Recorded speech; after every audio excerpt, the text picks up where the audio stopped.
Then the commanding officer or the highest there give the order of tikas pahinga.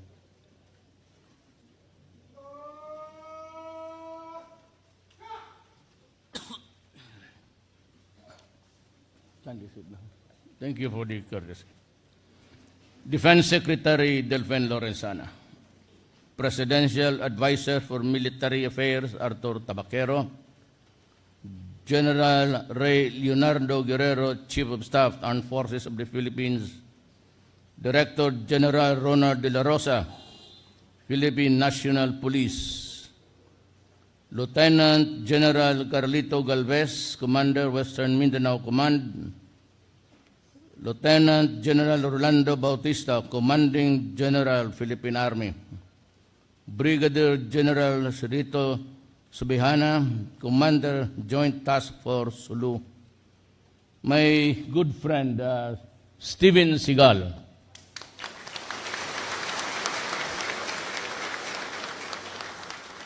Sumama talaga dito. Sabi niya, sama ako. Bigyan mo lang akong ng impor at okay na. Talagang true to life. Officers and enlisted personnel of the Joint Task Force, Sulu, mga kababayan. Alam mo, gusto ko ring marinig ang mga boses nito. Nakita kami pero sandali lang. So I'd like to invite Mr. Steven Seagal to give us about a few words of your thoughts about the Filipinos and the sacrifices that my soldiers have to do, and maybe some inspiring words. You can take the lectern over there.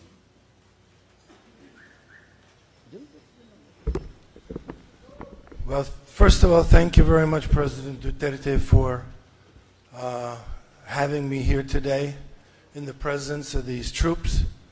I would like to commend you all for your commitment to your country, your president, and commitment to do the things that you have to do to make the Philippines safe. We have a problem. We have kidnapping, narco-trafficking, human trafficking, organ trafficking, and terrorism.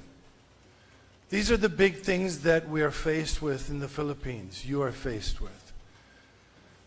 I know that you guys put your life on the line every day. I myself have done and will do the same thing, so I understand that this is serious business.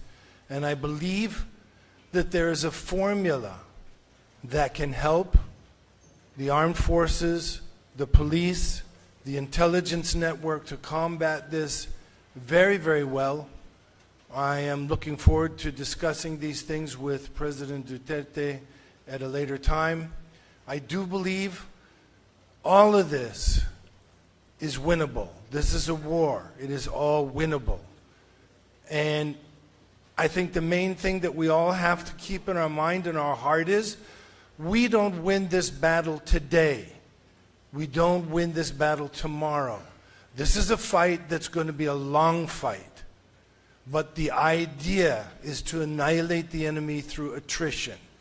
Every day you have to say to yourself, this isn't going to be over today. It's going to be a long battle. But slowly, day by day, week by week, month by month, year by year, the enemy will get smaller and smaller, and finally they will be gone to the point where it is absolutely and positively controllable. This is the strategy that I believe is the way for you in your hearts and your minds to take a step forward every day. I hope I can be involved with all of you in this war against all of these evil things. And again, I want to thank you all for your courage, your devotion, your commitment, and thank President Duterte and his entire staff here today. Thank you all. Salamat po. Thank you.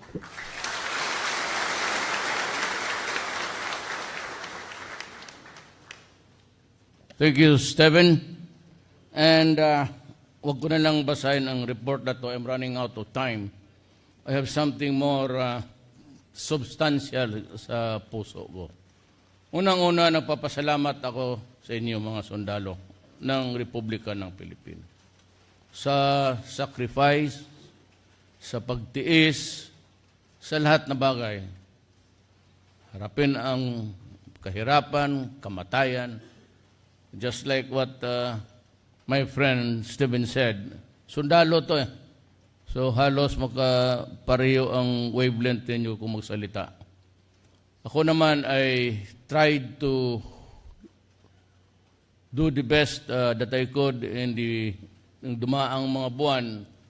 We had this crisis in Marawi, and I know that the Filipino soldiers fought valiantly at saka we prevailed.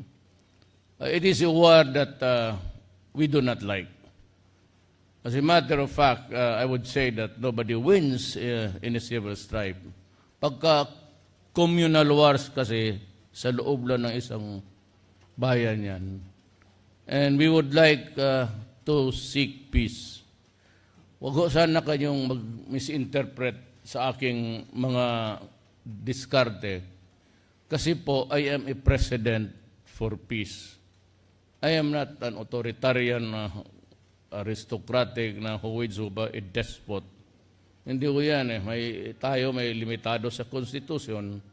At ikaw at ako, we swore to protect the people and defend the Republic in its integrity and territorial bounds.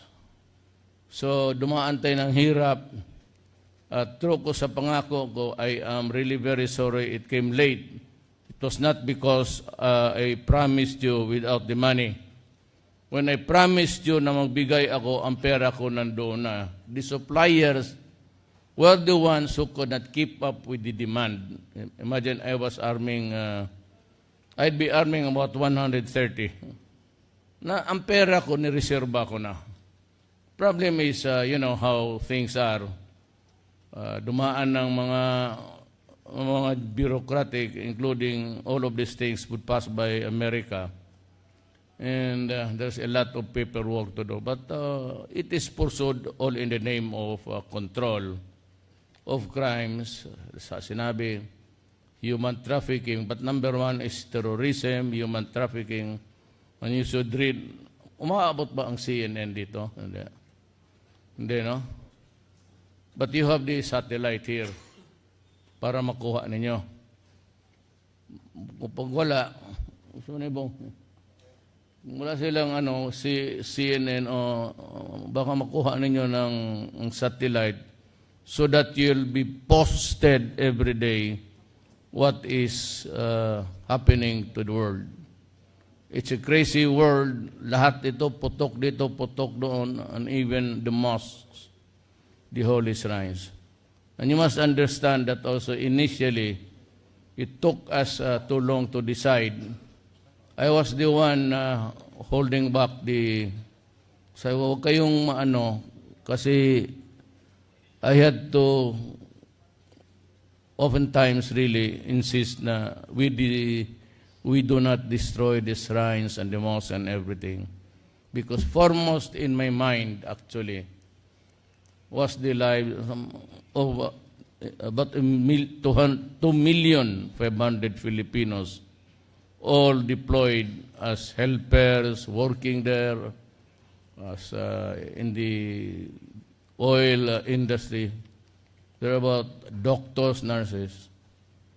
Pagka hinayaan ko lang, sabi ko, medyo dandahan lang so that we do not inflame passions. So I said, I have to worry about the other Filipinos outside. Yun, iniisip ko rin eh. Kaya medyo natagalan, but ultimately, sabi ko na there was a time, but I called every significant leader in the East. Sinabi ko sa kanila lang yung problema. President of UAA was the first. We cannot stand long there, the stalemate, an impasse that has to be solved. So, naintindihan nila yon. At in the end, sabi ko kay Defense Secretary Lorenzana, pati kay General Anyo na wala na tayong magawa, so we have to take the offensive. So there was much distraction, but there was no other way to do it. So ako, ayaw ko maraming patay, but I have lost so many soldiers and policemen along the way. And it saddens me to just even think that another strife is coming, because I really don't want to kill Filipinos. But of late, ang mga NPAs have become brazen, at tayo pa ang tinatakot, ako pa yung gago. Well, anyway, sabi ko, kung hindi tayo magkaintindihan, I've been trying to fix these things for 50 years. So you want another 50 years of war? Kaya sabi ko, yun ang gusto niyo. Ayaw ko, pero yan ang gusto ninyo. Wala tayong magawa. I'll just have to react on what is your behavior. Eh, ayaw talaga, nung may peace talks si Bello, Secretary Bello, Secretary Doresa, matagal naman yan. And this has been a long, almost 50 years of talking for nothing. So many presidents tried it. I did. Because sabi ko, wag masabihin balang araw na I did not try to reach to them out. Wag sabihin ako mismo, wala akong initiative. I was the first to do it by releasing political prisoners and conceded to the communists too much too soon.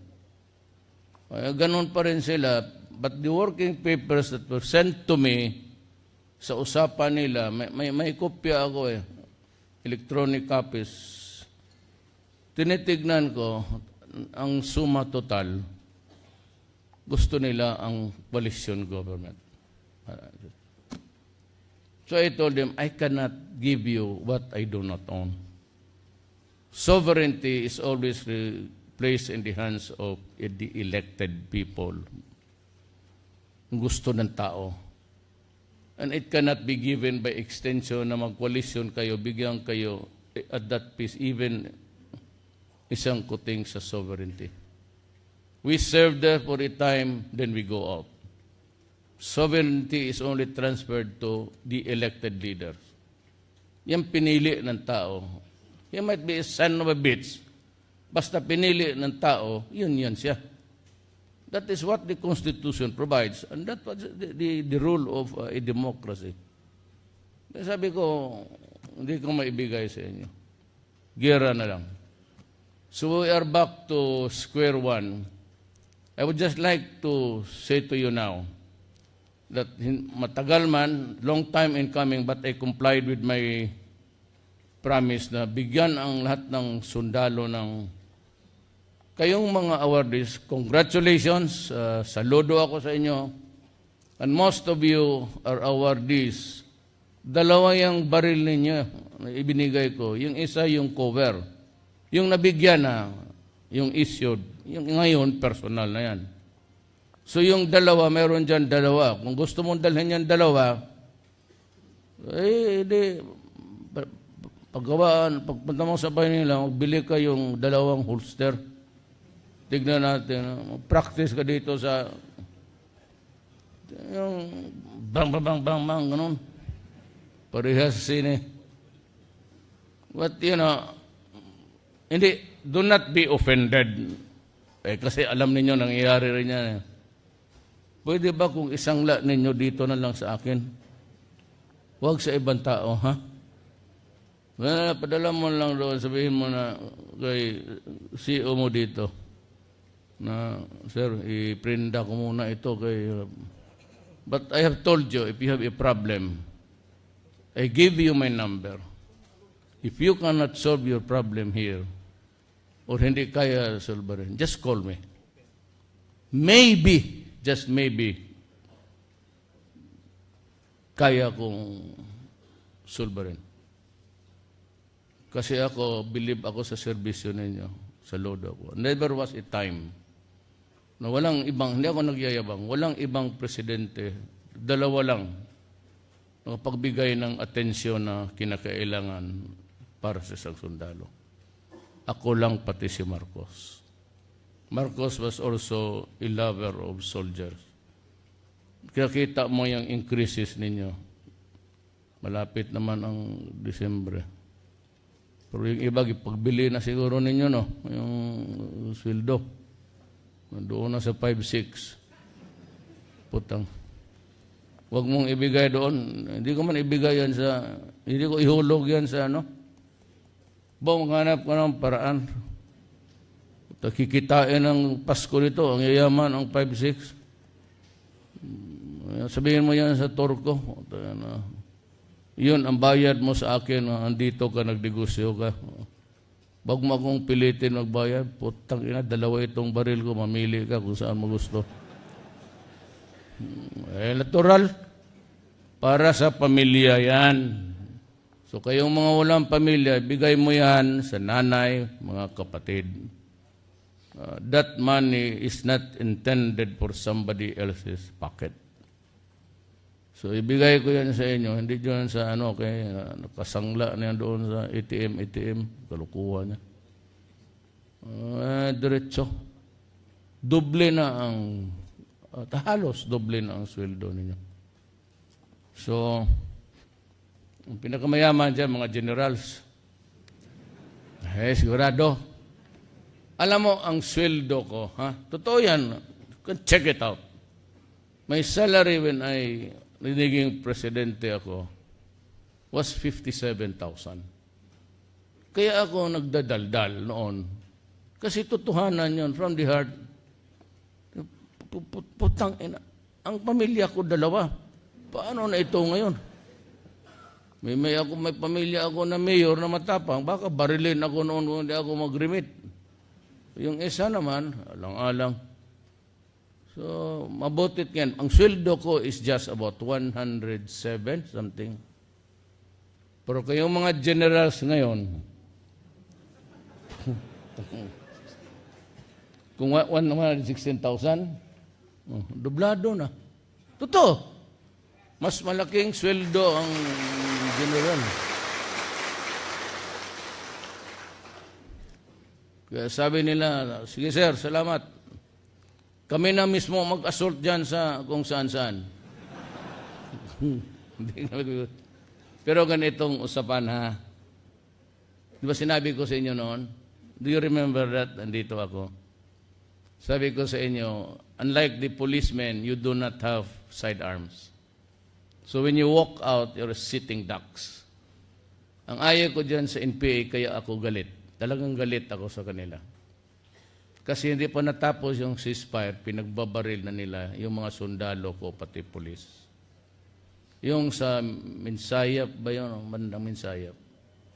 Binaril nila, unarmed, naglalakad lang, hintay ng sakyan. And when I asked the forensics, kung ilan ang tama ng sundalo, 73 gunshot wounds. Kaya pumutok talaga ako. Tinawagan ko si Jan Anyo. Na-bypass ko na nga si Secretary Lorenzana. Sabi ko, let's go offensive. Ngayon, wag na kayong maghintay na mag-ano pa. But I will be buying something. Lahat ng kailangan ninyo to succeed in your mandate, ibibigay ko sa inyo. Sigurado yan.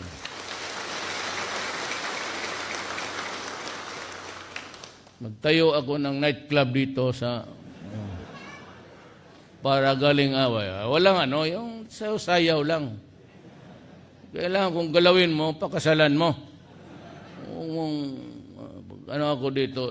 But really, if you do not have the satellite connections, I will ask yung pinakalaking makuha. Because the world is too dynamic. Every day there's another new development. So at kayo dito, na kung bakit nandito ako ngayon, nabi ko, fixing my calendar, sinabi ko, unahin ko ang hulok kasi yun ang pinakamalayo. I came here to just give you the guns, There's about 100,000 there, some 2,000, and another, pila bong? 50 million kada usa. Hindi mo na maubos yan, putang. 50 million kada sobre? 2,000 each lahat sila. Mga na-deployed na 2,000 each. 2,000. Bang padaplan niya, barilon ka.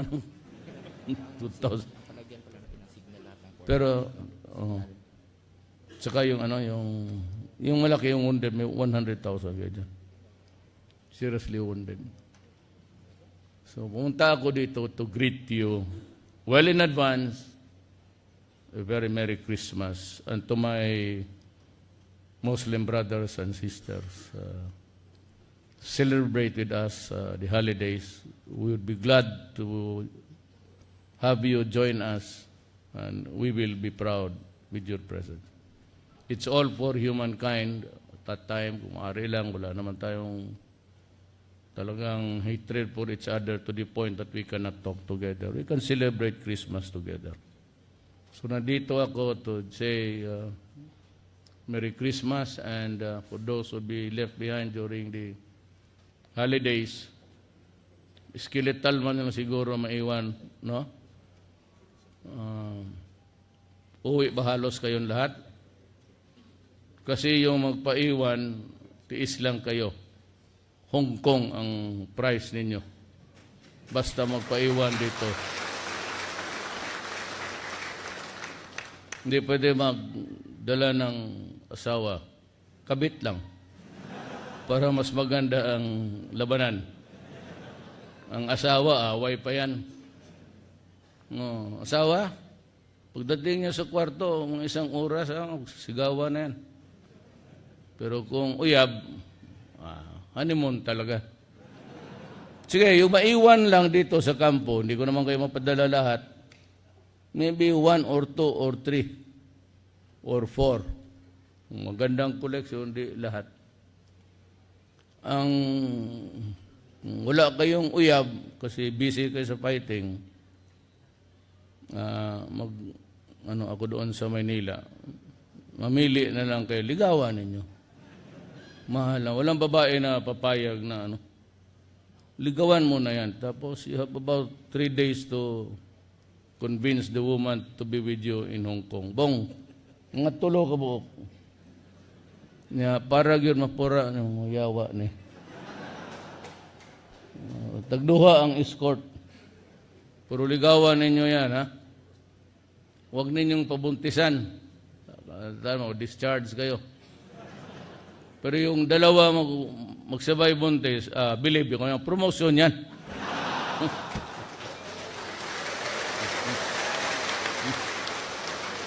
Biro mo kasabay ka? Kane? Sus, Ginoo ko, hindi hinto to. So, I hope that stay be very careful. Sana, paano man nabawi ko yung kahirapan ninyo. And, I was there all the time to be with you because I wanted to be with my soldiers.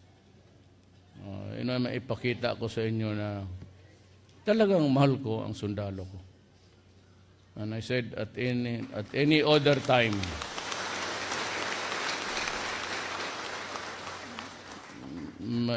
ibibigay ko sa inyo yung kailangan, the tools na kailangan ninyo sa. Tsaka yung mga bong, ang uniforme bong, ng huwam na. O ang uban ang nasulog patong sa ubang ng siguro dungan ni ko sa kwarto lang. So, I said some of you will be left behind, but somehow, at least my bong.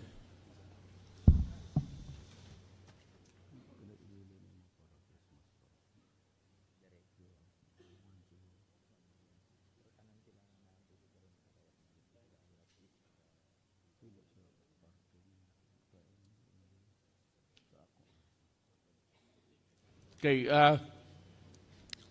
mayroon akong iwan sa inyo dito ngayon konti. But sa Christmas party, ako nang magsagot sa Christmas party sa lahat ng dito sa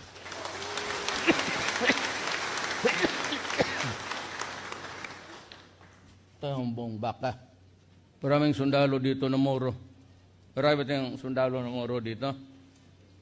Kasi baka rin. Napay daghang baka nga rin, unang hurot nagkawat. Oo, tama na. Ako na ang mag-blow out sa inyo na Christmas party. Soldiers, word of honor. Sino nagbi-birthday ngayong araw na to? 1, 2,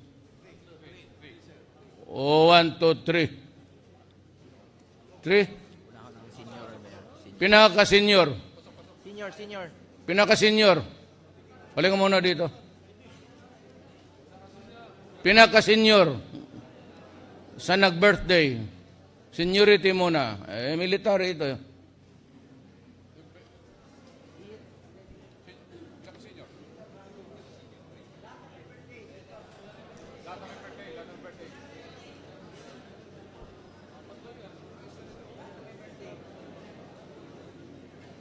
Lahat na nag-birthday ngayong araw na to dito.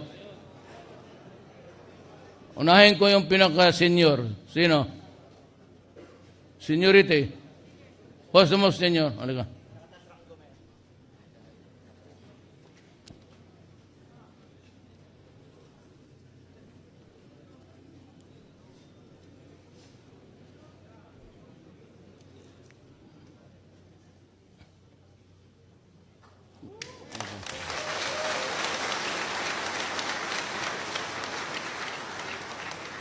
Kita mo, wala ang relo.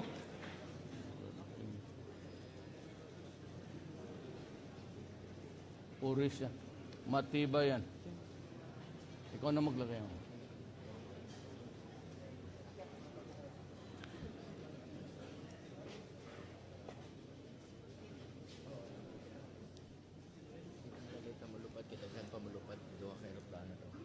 Putang yan.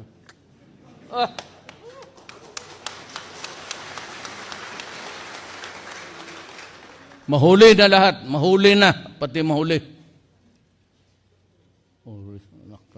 Bilib ako sa'yo, sir. Happy birthday. Sunod. Mga divers was mas. Retire na sila, di na madaot. Ito, retire ka na lang. Huwag mo lang ihampas sa puwit ng babae. Matibay. Happy birthday.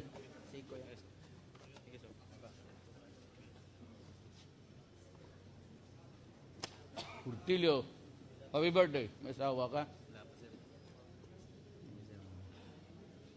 Milagro daw sa birthday ko ron. Dila sir na. Birthday mo ngayon? Ilang taong ka na? 24, sir. May asawa ka na? Single, sir. Masyadong magmadali. Okay. Siya pa, wala na? 3 lang, 4 lang. Binubulungan ako dito sa likod. Wala na raw daylight time, sunset time ako. Limitado ako. I want to talk more about you, but some other time. Yan na lang sa baba. Maraming salamat at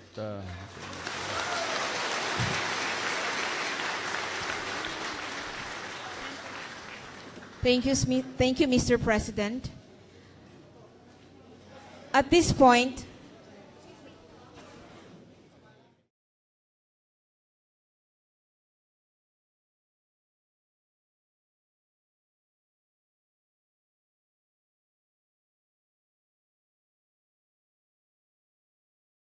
Located and establish forward deployment of personnel to increase the area of influence. Number 7, information operations. Maximum quad media information, dissemination of security measures, anti-criminality tips, and public safety services and hotlines. And intensification of public awareness campaign on terrorism, criminality, and public safety. Number 8, conduct of CIMEX, CEREX, and COMEX. CIMEX, or simulation exercises, promote preparedness by testing policies and plans, SOPs, and personal training. Crisis Emergency Response Exercise, or CEREX, for man-made, human-induced, with local chief executives, police and natural disasters, with the Office of Civil Defense, and communication exercise, or COMEX, regular radio checks with deployed personnel. Number 9, red teaming. The PNP will organize red teams to challenge the security preparations of our people in the ground. This includes role-playing as the adversary, conducting a vulnerability assessment, or using analytical techniques to improve intelligence estimates. And number 10, our offensive stance. Conduct proactive stance focusing on insurgency and terrorism. Establish forward deployment maneuver forces. Conduct major and minor internal security operations. Conduct daily preventive patrols using the concept of one policy. And implement enemy mapping system. Executive Order number 28. Implementing rules and regulations, the PNP, in coordination with DOH, ALG, DNR, and BFP, after the corporate public consultation, shall promulgate rules and regulations for the implementation of this order, which shall include guidelines on allowable areas where community fireworks displays may be conducted.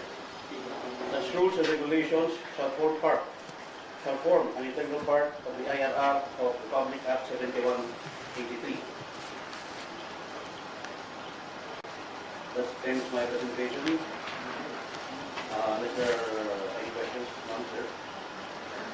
Sir, what exactly are your tips to litigate preparation to the Christmas? Ano yung mga nais ninyong mensahe na iparagin?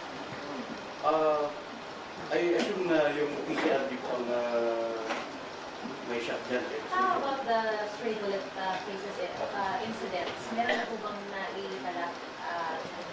Yes, yung mga dating, sa ngayon, wala pa ngayon, pero yung last year, meron mga insidente na pala noon, and we are still waiting actually kung ano yung mga respond ng mga regions kasi tinatanong din yung PCDS yung update ng mga kaso na nangyari. And unfortunately, I was informed a while ago na there were only 2 regions who send their feedback, so winatag po namin yung ibang Ano po feedback. yung dalawang regions niyo? Pro 2 and Pro 1? 2 and 1.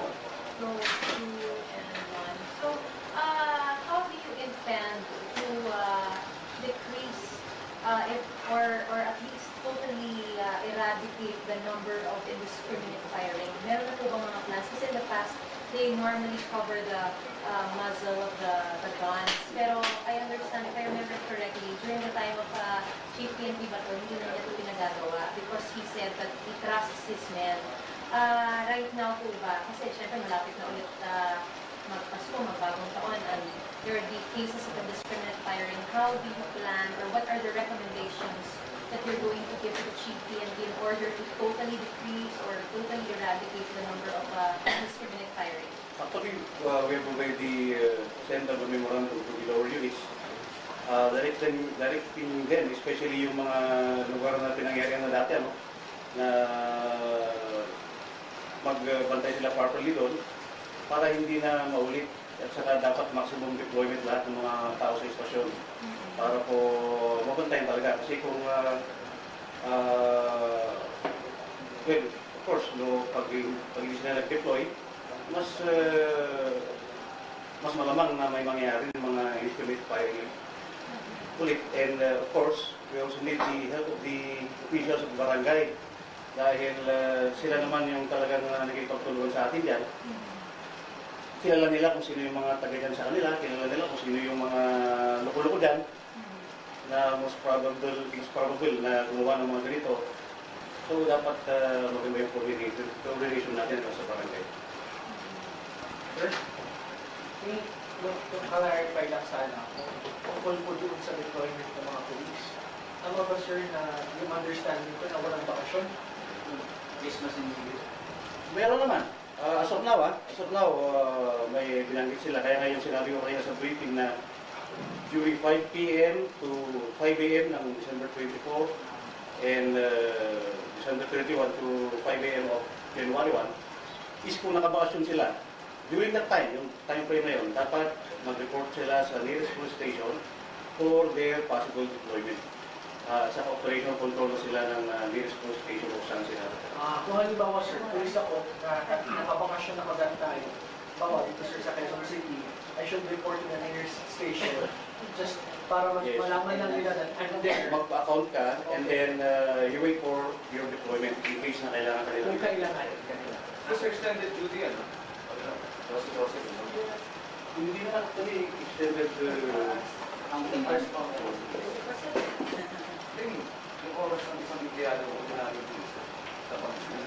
actually, ang PNP na kasi is 24 hours. So, pero control lagi. Yung shifting, Sir, ano yung 5 a.m. na December 24 magpapag 5 p.m. of December 24 to 5 a.m. of December 25 and 5 p.m. of January 31 December 31 to January 1. Oo. Magre-report lang sila para malaman kung saan sila i-assign. Opo. Tapos sir, yung sa one strike policy, within 24 hours, dapat merong development. Not necessarily may na-arrest. Ang instruction is within 24 hours dapat masolve yung kaso. Meaning, you've arrested the suspect. Yes, gano'n ang mangyari kasi arrest, solve it. Kung sinabi sana na cleared lang, walang arresto. Sir? Kasi in the past, in the past, parang wala na hindi talaga nakikita kung sino yung mga nagpaputok kahit na umabot na ng taon. So, ibig sabihin, are we expecting a lot to relieve this, pang-promoter ng indiscriminate firing and you will be able to really arrest the If we will suspect? follow the directive, mas probably ganun po mangyari. Sir, let's clarify. Pwede na natin i-state lang sir ng buo. Ibig sabihin sir, kapag hindi na-resolve ng police yung nangyari ko, discriminate firing, at may tinamaan na biktima, matatanggal siya sa pwesto or i-relieve sila sa pwesto. I-review. Within 24 hours. Within 24 hours.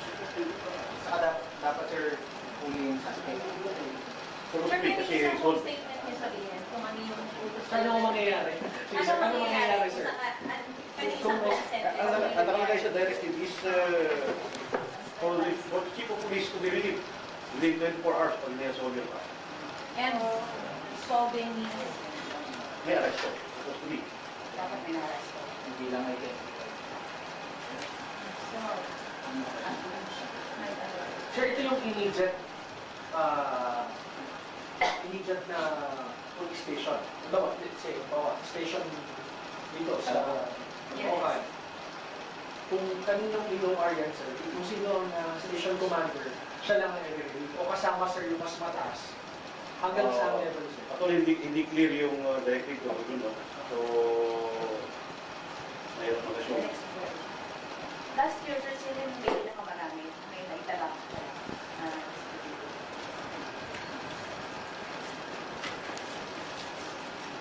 Pardon? Marami? Anong area, sir? NCR. How many incidents? Like, ballpark. I think 103. 103 Tama ba yung Louis? 103 sa NCR po. indiscriminate firing. O stray bullet Stray cases. bullet case. Kasama ko din sir yung wala naman tinamaan. Sorry, wala. Ito. I know. I'm sorry. Iba pala yung sinabi mo 103 injuries due to firecrackers pero yung NCRPO, pinagkip pinakamataas. So, sir, sa indiscriminate firing or stray bullets, Stray bullets is for the whole country, 22 incidents. ano to, stray? O in stray bullet? Stray bullets. Kailan, ano yan sir? December 23? December 16 to January 4, 2017.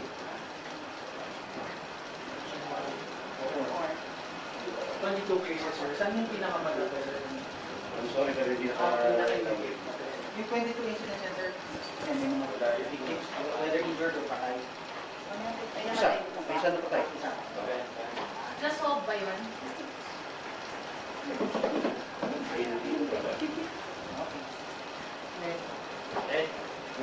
Sir, in other words, wala talagang bibigay na ano ngayon, na leeway or parang exemptions kapag talagang may nangyaring ganito, may namatay at hindi na aresto in 24 hours, really agad.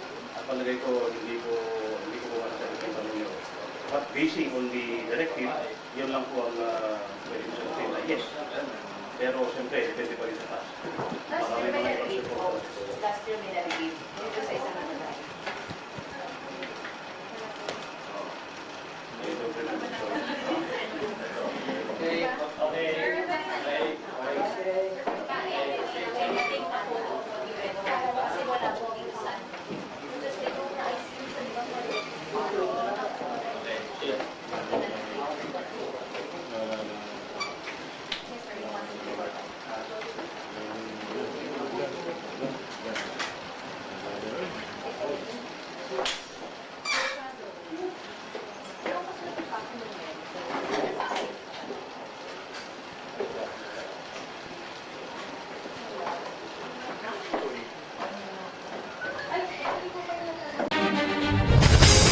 Balitaan sa CNN Philippines sa ngalan ni Pinky Webb. Ako si Ruth Cabal. Ang mga balita ngayon, mga mambabatas tatalakay na ang pinal na bersyon ng tax reform bill ng gobyerno. Health Department, hinikayat ang mga nagpositibo sa HIV na kumuha ng libreng gamot ngayong World AIDS Day. At UAAP Men's Basketball Finals sa cheer dance competition ngayong weekend, kasado na.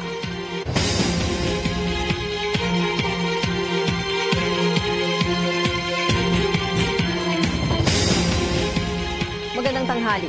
Asahan na ang bababang income tax para sa mahigit 7 milyong empleyado. Yan ay kung maisasabata sa mga reforma sa pagbubuwis na sinusulong ng gobyerno.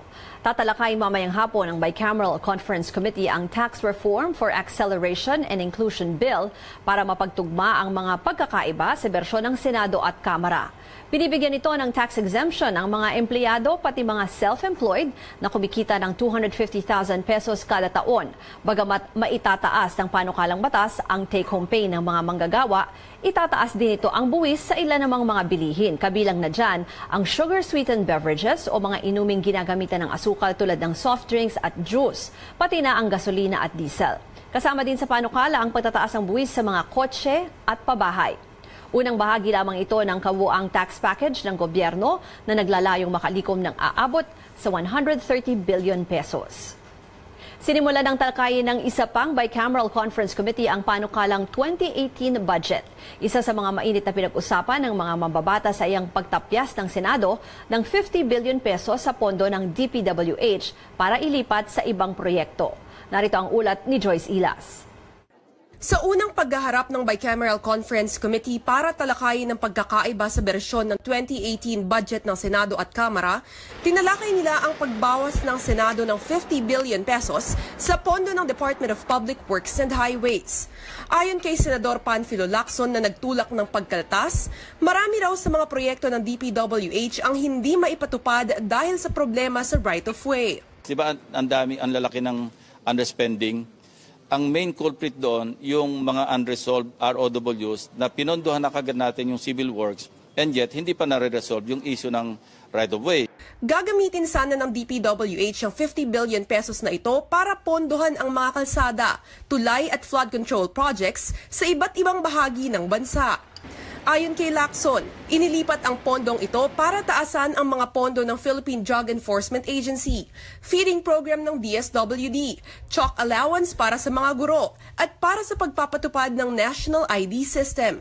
Hindi naman ikinatuwa ng ilang kapwa senador ni Lacson ang naging pagbawas sa pondo ng DPWH. Naniniwala si Senador Cynthia Villar na hindi makatarungan ang pagbawas ng 50 billion pesos sa pondo ng DPWH. Inamin niya na kabilang sa maapektuhan ay isang kalsada sa Las Piñas na kung saan dati siyang district representative. I-discuss ulit kung sino talaga yung may right-of-way problem at sino yung wala. Kasi wala naman kami right-of-way problem, ba't tatanggalin yung project namin? Ikinagulat rin ng mga kongresista ang malaking tapyas sa pondo ng DPWH. Ayon kay House Appropriations Committee Chairman Carlo Nograles, nakakabahala raw ito. Ang balita sa akin, some of these projects that are continuing projects. So yun ang sinasabi ko, kung continuing projects yan, ano yan, ibig sabihin ba, hindi na natin ipagpatuloy yung proyekto na yon at hayaan na lang natin nakatiwangwang ang project? Pero handa naman daw si Lacson na ibalik ang pondo ng DPWH kung maipapaliwanag nito na wala namang right-of-way issue ang mga proyekto na paggagastusan ng pondo. Actually, maraming resistance. No? Ang daming ang kumakausap na tinamaan yung mga projects nila. Ang sabi ko, hindi ko naman alam na projects nyo. Malay ko ba? Alam ko naman, wala na talagang pork. Samantala, sinabi naman ni Nograles na pag-aaralan pa ng House panel kung i-realign nila ang 900 million peso budget para sa Oplan Double Barrel ng PNP at ang 500 million peso budget para sa Anti-Illegal Drugs at Anti-Criminality Program ng DILG. Inilipat kasi ng Senado ang mga pondong ito sa programang pabahay para sa mga pulis at militar matapos itigil ni Pangulong Duterte ang parte ng PNP sa drug war. Inaasahang maaayos ng Bicameral Conference Committee ang pagkakaiba ng dalawang bersyon sa lalong madaling panahon para maratipika ito bago mag-adjourn ang Kongreso sa December 13. Joyce Ila, CNN Philippines. Kapapasok lang po na balita, pansamantalang inihinto ng gobyerno ang dengue vaccination program. Ito'y matapos i-anunsyo ng pharmaceutical company na gumagawa ng Dengvaxia na posibleng may masamang epekto ang nasabing dengue vaccine. Ang kabuang detalye maya-maya lamang mula sa aming correspondent na si Jace Ila. Siya po ang tumutok doon sa press con ng DOH. Sino ng switcher? Pagbalik, take 4. 15 na lang. Count ka agad yan. Last 10. Ready? 7, 5, 4, 3, 2, Kayo'y nanonood ng balitaan, ilang militante at baka kaliwang grupo ang nagsagawa ng kilos protesta kahapon. Tinutuligsa nila ang administrasyon ni Pangulong Rodrigo Duterte, lalo na ang pagtigil umano sa usapang pangkapayapaan at mas matinding opensiba laban sa mga komunistang rebelde. Una silang nagtipon-tipon sa liwasang Bonifacio, binatikos nila ang pamahalaan dahil sa umano'y plano na pag-phase out ng mga jeep, paglabag sa karapatang pantao at umano'y pagiging diktador ng Pangulo. Ang revolusyon ni Bonifacio ay ang kalayaan ng higit na nakararaming mamamayan na binubuo ng uring anak pawis, manggagawang magsasaka at maralikat ng ating bayan. Ang revolusyon ni Duterte sa kabilang banda ay revolusyon ng ilang mga elitista, ng mga Panginong may lupa at mga dayuhang kampangyarihan. Samantalang nagtipon-tipon din ang mga taga-suporta naman ng Pangulo. Naniniwala sila na lahat ng kapangyarihan ay dapat ibigay kay Pangulong Duterte para maisakatuparan ang kanyang mga plano. Ayon sa mga pulis, tinatayang nasa higit 3,000 ang nakisali sa pro-Duterte rally. Samantalang nasa higit 2,000 naman ang rallyista mula sa mga militanteng grupo. Nagpahayag naman ng pagkabahala si Vice Presidente Leni Robredo sa mga planong pagkakaroon ng revolutionary government. Ayon sa kanya, tila sinasantabi raw nito ang kapangyarihan ng Pangulo at pagbaliwala sa umiiral na batas. Nakaalarma din daw na ilan pa sa mga kaalyado ng administrasyon mismo nagsusulong maisakatuparan ito. Dagdag pa ni Robredo, pinanghahawakan niya ang pangako ng Pangulo na hindi siya magdedeklara ng revolutionary government. Tingin ko napakahalaga ng statement niyang yon kasi dapat it will put to rest yung lahat ng mga haka-haka na baka mag-declare. Pag si Pangulo na mismo yung nagsabing hindi siya magde-declare, yun yung pangahawakan natin. Samantala, ayon naman kay Presidential Spokesperson Harry Roque, wala umanong dapat ikabahala si Robredo dahil paulit-ulit na sinasabi ng Pangulo na hahantong lamang sa pagdedeklara ng revolutionary government kapag lupaypay na ang gobyerno. Sa mga balita abroad, nakataktang bumaba sa trono si Japanese Emperor Akihito sa April 2019. Ito ang inanunsyo ni Japanese Prime Minister Shinzo Abe matapos ang pagpupulong ng Imperial House Council ngayong araw. Matatandaang sa kanyang pahayag sa telebisyon noong August 2016, nagpahiwatig na ang 82 taong gulang na emperor na magiging mahirap na ang pagtupad sa kanyang royal duties dahil na rin sa kanyang edad at kalusugan. Ilang government officials ang nagsabing kinokonsidera ng White House na palitan si Rex Tillerson bilang U.S. Secretary of State. Papalitan umano siya ng kasalukuyang CIA Director na si Mike Pompeo. Sa report ng New York Times kahapon, maaari raw itong gawin bago matapos ang taon o sa mga unang buwan ng 2018. Tila di na raw kasi mabuti ang relasyon ni Tillerson at US President Donald Trump, habang isang opisyal naman mula sa White House ang nagsabing mas malapit at pinagkakatiwalaan ni Mr. Trump si Pompeo. Matapos namang matanggal sa trabaho bilang top news anchor ng NBC, sinagot na ni Matt Lauer ang mga akusasyon laban sa kanya. Sa isang pahayag, humingi ng paumanhin ang dating Today Show host sa mga taong maaari niyang nasaktan. Ilan raw sa mga alegasyon ay pawang kasinungalingan, ngunit inamin din niyang may mga totoo dito na kanyang kinakahiya. Matatanda ang inanunsyo ng NBC ang pagpapatalsik kay Lauer noong Miyerkules matapos isang babaeng katrabaho ang maghain ng harassment complaint laban sa kanya. Susunod, mga pulis sa Pasig City gumamit ng body camera sa operasyon sa unang pagkakataon. At aktor na si Coco Martin, inakalang hindi siya makakapasok sa showbiz. Ang kanyang panayam, abangan mamaya sa pagbabalik ng Balitaan.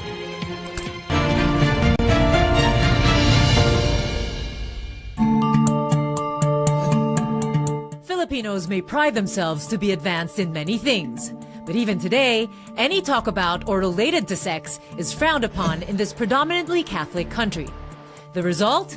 A population largely ignorant or misled about sex education. The ignorance becomes more pronounced with topics like sexually transmitted infections, such as HIV and AIDS. There are things that no one really wants to acknowledge. There are things that no one really wants to imagine themselves in that situation. So what should be done to protect oneself from sexually transmitted infections like HIV? According to the World Health Organization, HIV transmission may be prevented by approaches such as using male and female condoms or regular testing and counseling for HIV and STIs. Conservative groups such as faith-based organizations advocate for abstinence or chastity. It's actually a virtue by which persons realize the real value of sex and their sexuality. And so therefore they try to observe continence or abstinence from the sexual act unless they already are in a firm relationship of marriage.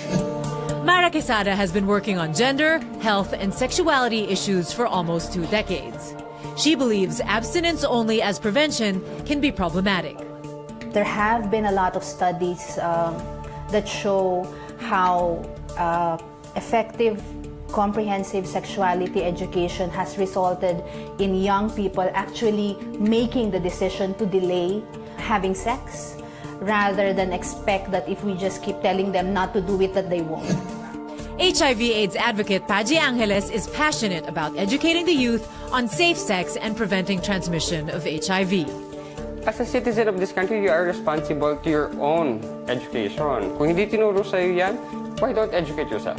The country also has many centers for testing and treatment. For those who are uncomfortable about visiting public centers, there are community-based screenings or CBS, where a trained health professional can conduct the tests at your convenience, in confidence, and at no cost. A rapid test lang ang ginagawa natin.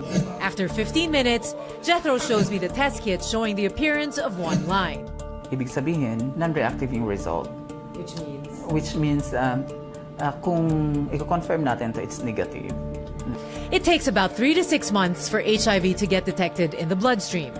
Regular testing is recommended every 6 months for people who are sexually active. Achieve has been lobbying to amend the AIDS law to bring down the age of consent for access to HIV-related services such as testing. It's still a long, hard journey for HIV and AIDS advocates, but the horizon looks more hopeful.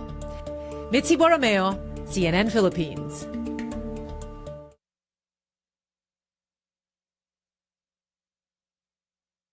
Facebook Live tayo dito sa Balitaan. Si Adil Florendo, sabi niya, magandang gabi po.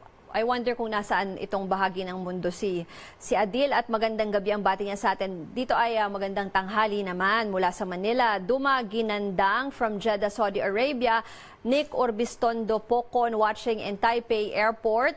Also si Brad Bonsi, Yok Hizon, Maru Romar naman ay nanonood nga dito sa ating Facebook Live. Evangeline Baluyot, good day daw, watching from Melbourne. Marami pa tayong stories coming up. Yung katulad ng binanggit natin kanina, yung breaking news natin, nagkaroon po kasi ng issue doon sa dengue, dengue vaccine, bakuna, yan.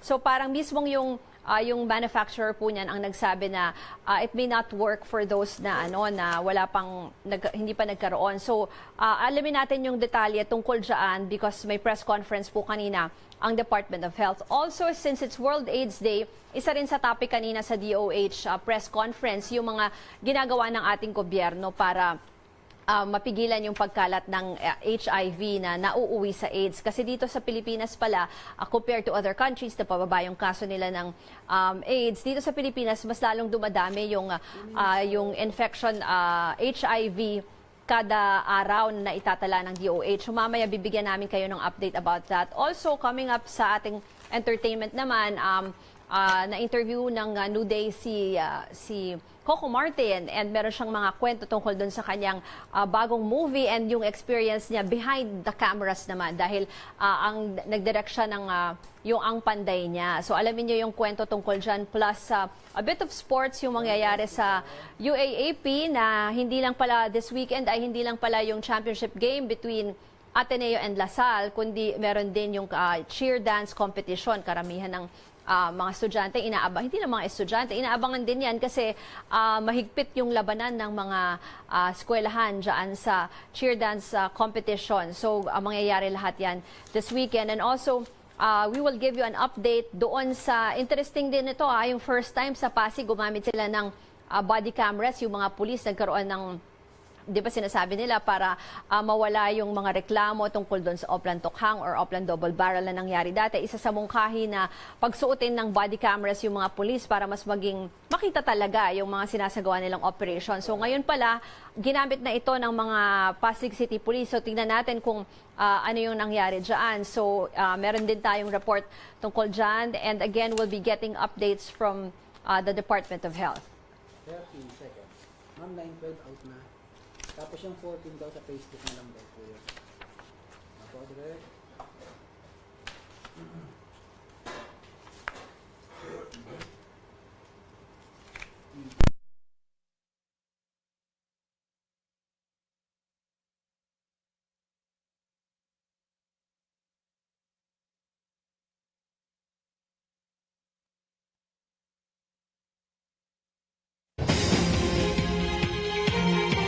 Pansamantalang inihinto ng gobyerno ang dengue vaccination program. Ito ay matapos i-anunsyo ng pharmaceutical company na gumagawa ng Dengvaxia na posibleng may masamang epekto ang nasabing dengue vaccine.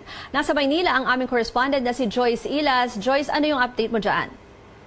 Tama yan, Ruth. Itinigil na nga raw ng Department of Health ang dengue vaccination program ito. Ang pagbibigay ng dengue vaccine na Dengvaxia habang nire-review at nagpo-consult pa raw sila sa mga eksperto, key stakeholders at sa World Health Organization. Ito ay matapos ng mapag-alaman ng DOH mula sa Sanofi, ang kumpanyang gumawa ng gamot, na posibleng may masama raw na dulot sa mga kabataan na hindi pa nagkakaroon ng dengue ang nasabing vaccine. Paliwanag ng DOH, para sa lahat ng mga nagka-dengue na noon, nakita raw na may consistent naman at sustained benefit na makukuha ang mga ito mula sa Dengvaxia.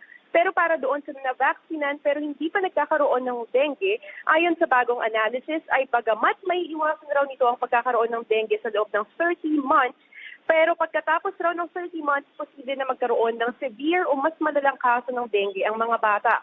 Paalala nga ng DOH, huwag daw mag-alala ang mga magulang dahil may 30 months pa naman daw na proteksyon ang mga batang nakatanggap ng vaccine. Pero patuloy pa rin daw na i-monitor kung may nararamdaman ang mga anak na may kaugnay nga sa mga symptoms ng dengue at agad daw itong ipaalam sa pinakamalapit na ospital.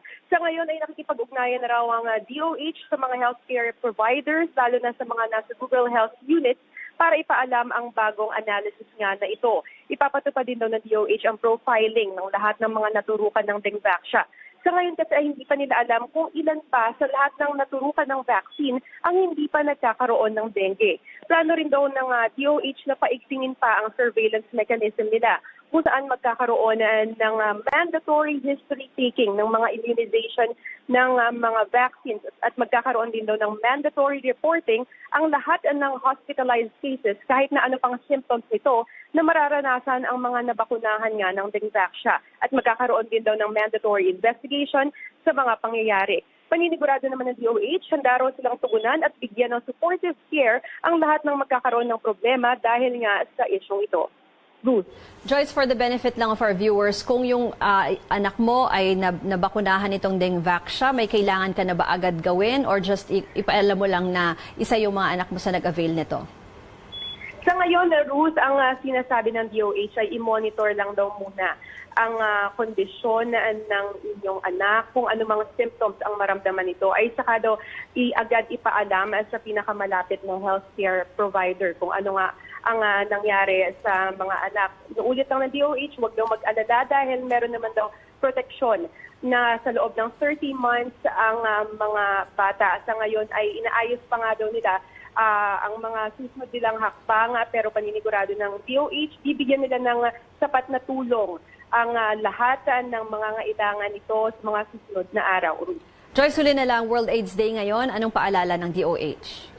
Tama yan na World AIDS Day nga raw ngayon at ayon nga sa DOH, mas dumarami raw. Patuloy na dumarami ang kaso ng HIV positive dito sa ating bansa. Ngayong taon daw ay 33 na tao ang nadadiagnose na positibo sa HIV araw-araw kumpara sa 26 noong nakaraang taon. At inaasahan nila posible raw dumoble itong bilang na ito sa mga susunod na taon. Dahil dito, pinapaalala ng DOH na magpa-test daw ang sino man na lumalahok sa mga risky behavior. Magpa-test daw sila para malaman kung ano ang kanilang sitwasyon at upang maiwasan na ang pagkalat ng sakit na ito sa ibang tao. Sa ngayon daw ay may halos 200 social hygiene clinics sa buong bansa na nagbibigay ng libreng HIV testing. Paalala naman nila para sa mga people living with HIV, mayroong 51 na DOH-designated treatment facilities na nag-offer naman ng libreng antiretroviral therapy o gamot para sa mga may sakit o sa mga positibo sa HIV. Joyce Ilas, nag-uulat. Nagamit na ng mga pulis Pasig ang kanilang body cam sa Oplan Galugad nila kahapon. Ang ulat mula sa aming correspondent na si George Cahiles. Sinuyod ng mga pulis ang bahagi ito ng Barangay Pineda sa Pasig City bilang bahagi ng Oplan Galugad noong Huwebes.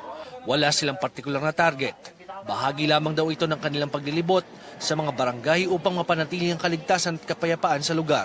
Pero naiiba ang Oplan Galugad na ito. Sa pagkakataong ito, nakasuot ang mga pulis ng body camera. Ang Pasig Police ang pinakaunang unit na gumagamit ng body camera sa kanilang operasyon sa Metro Manila. Deterrent ito, number one, deterrent Kasi kung may mga taong gustong gumawa ng masama, lalo na during checkpoint or during any operation, merong tao na gagawa ng masama or action sa pulis natin, alam niyang recorded siya. Yung pulis naman natin, kung siya ay mag-iisip na gagawa ng kalokohan while ongoing ang operation, ganun din, recorded din siya. Nagbigay ang pamahalang lokal ng Pasig ng 48 body camera sa mga pulis. Ayon sa hepe ng Pasig Police si Orlando Yebra, bagamat wala pang real-time capability, ginagamit na nila ang body camera upang maging transparent sa kanilang mga operasyon. Well, unang-una ito in preparation kung talagang ibalik sa atin yung war on drugs natin. At least nag-i-start na tayo tumanggap ng mga donations, no? Like itong nangyari dito sa Pasig, ito ay tulong lang na binigay sa atin ng butihing mayor ng Pasig. Sa Quezon City, nangako din ng lokal ng gobyerno na bibili ng 100 body camera na may real-time monitoring capability para sa kanilang mga pulis. Okay lang po yun para makita rin po kung may mga paso na hindi nakarehistro. Tapos yung mga violation din na sa mga motor, nakikita rin po. Para wala po silang masabi. Opo, okay pa. Maganda nga po, nare-record po yung nila. Naging mainit na usapin ng paggamit ng mga pulis ng body cameras matapos ang di umano'y pagpaslang ng mga pulis Caloocan sa 17 taong gulang na binatilyo na si Kian de los Santos sa isang anti-drug operation noong Agosto. Ipinanukala sa Kamara ang House Bill 6250 o ang Kian de los Santos Body Camera Act of 2017 na maglalaan ng 200 milyong piso para sa body cam ng mga pulis. Plano na ding bumili ng pambansang pulisya ng mas maraming body camera sa susunod na taon upang magamit ng mga pulis sa buong bansa. George Cahiles, CNN Philippines. Nagpunta ako. Tapos hindi ko alam, yun, audition pala. Tapos pinakanta ako, pinasayaw ko. Hindi ako marunong kumanta, hindi ako marunong sumayaw. Coco Martin, binahagi ang kanyang naging simula sa showbiz. At MMDA, handa na ba sa Christmas rush? Manatiling nakatutok dito sa Balitaan sa CNN Philippines.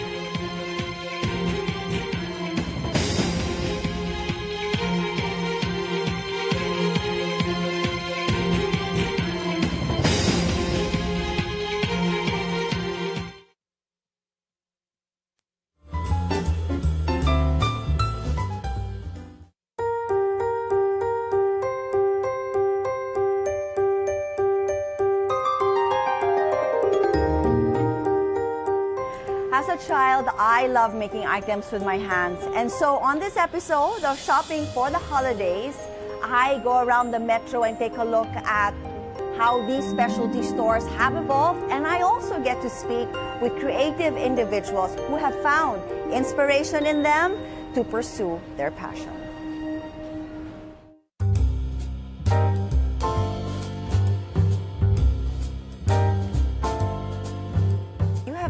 Business for over 2 decades. Yes, I'm celebrating my 25th anniversary next year. Congratulations! And still, you know how to be relevant and have remained relevant to the times. Can you take me back to when you first discovered that you wanted to be a designer or you were excellent at drawing? My first design actually was for my sister's Barbie dolls. Okay. I would steal them because I hated what they were wearing, so I would sort of in the middle of the night get them and sort of sketch and already think about what I was going to do for their Barbie dolls. I was probably maybe 9, 8 or 9. Okay. And I remember because I was so scared because they'd find out and get so upset. Yeah. But thankfully they sort of enjoyed it and loved the process as well.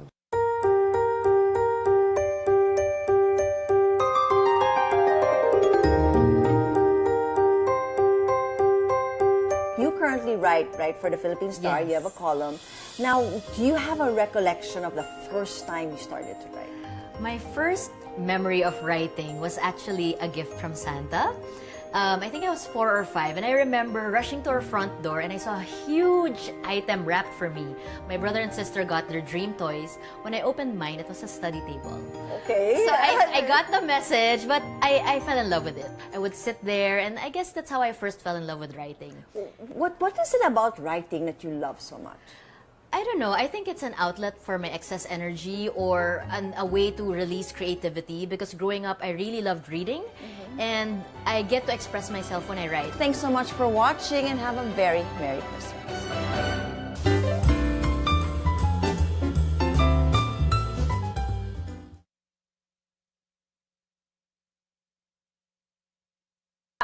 Kamusta sa mga nanonood sa atin? Mike and Malut Shua, hello sa inyo. Si Arturo de la Cruz is watching from Murrieta, California. Si Marky Tejada naman ay nagko-comment din tungkol dun sa mga political stories natin. Edita San Antonio watching from UAE. Ronaldo Paulino, Arturo de la Cruz, Joel Bomagat, Jake San Caligid, good morning daw. At sabi ni Dexter Laconsay, sana daw laging may ganito kaya nakaka-update daw sila from Saudi Arabia. Lagi po may ganito, Monday to Friday, may Facebook Live po ang Balitaan and even other shows of CNN Philippines. So, panoorin nyo lang po ito.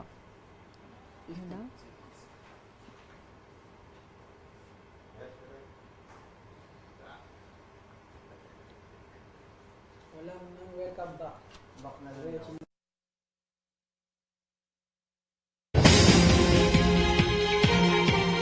Ngayon ang unang araw ng Disyembre, kaya naman asahan na ang mas matinding traffic. Kaugnay niya, DA spokesperson Celine Pialogo.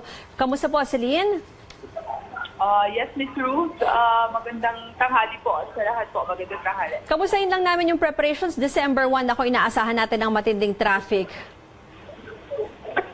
For Christmas preparations, the marching orders sa atin ni Chairman Lim, of course, back to basic. Kung maalala nyo, pinaigting natin yung yellow lane para makapagbigay tayo ng assistance talaga doon sa mga commuters natin. Nakipag-usap naman na sa mga malls sa adjustment na kanilang operating hours. And yung pinaka major preparation po natin ay yung clearing operations po ng Mabuhay Lanes at ng ating Christmas lanes. Nabanggit nyo na rin, Celine, yung yung pag Christmas lane. So nagpapatuloy na nililinis talaga yung mga eskinita dyan na talagang na-designate nyo as Christmas lanes. Yes, ma'am. Ma'am, to be honest with you po, with or without media, every day ho ang clearing operations natin doon. Halos po 5 times a day. Meron hong morning shift, meron din hong afternoon shift na nagsasagawa ng clearing operations. Yung adjusted mall hours, pati yung mga mall sales, bawal pa rin ba yan pag weekdays? Yes, ma'am. So far, mula ho na nag-umpisa tayo last December na ho, ngayon, last 2 months, ay so far ho, wala pa naman ho tayong nare-receive na report na nagpapasaway na mall operators. Kahit ho gentleman's agreement lang yun, kahit ho walang memorandum of agreement, so far ho yung commitment nila na 100%, binigay naman ho nila sa atin hanggang ngayon. Celine, paalala na lang sa mga motorista, lalo na yung pagsunod sa ating mga traffic rules na minsan nagdudulot din ng aberya. Yes, ma'am. Ngayong Christmas season ho, expect ho an additional 20% sa volume ho ng mga sasakyan. So talaga ho, pabigat yung daloy ng EDSA. But rest assured ho, yung enforcement ho natin, kung makikita niyo, very visible ho yung mga enforcers natin sa EDSA, sa mga strategic areas at saka sa mga critical points. And at the same time ho, yung no contact apprehension policy. So paalala na lang ho sa mga motorista. Again, kung hindi ho kayo na-apprehend sa ground, na-apprehend ho kayo ng aming mga camera. So wala naman siguro masama na sumunod ho sa traffic rules and regulations. And at the same time ho, ito ho, lagi namin paalala, umalis ho kayo ng mga tahanan natin na okay ho yung sasakyan.